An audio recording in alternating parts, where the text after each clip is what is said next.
little squeeze with both hands, because as I'm going to pull a cylinder, I want to keep that clay contained, keep it going up and in order to maximize the height.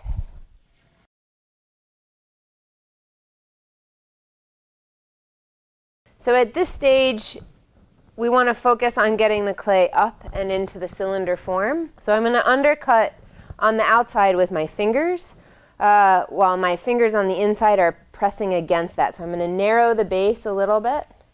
And this is the first step in getting a lump of clay or a ring of clay that I'm then going to draw up through the pot. Slow the wheel down again a little bit more. So keeping my hand on the inside, fingertips slightly above my fingertips on the outside, grabbing that sort of coil of clay and drawing it up and into the form.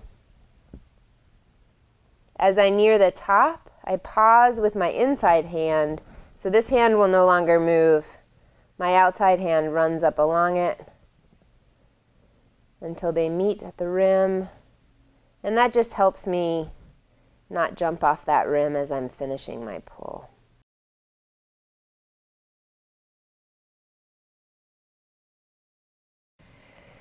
So on this next pull, though I haven't gotten all the clay up and into the form, I am going to start subtly changing the shape of this cylinder.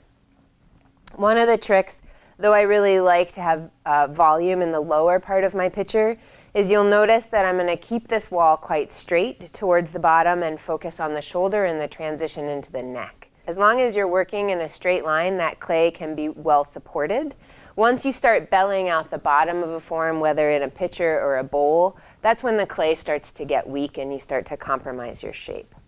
So you'll see pulling in a straight line and then focusing on the shoulder and up into the neck. So again, undercutting slightly.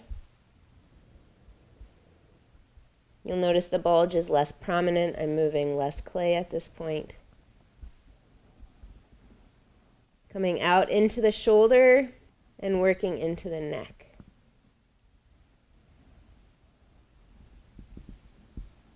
And finishing up the pull.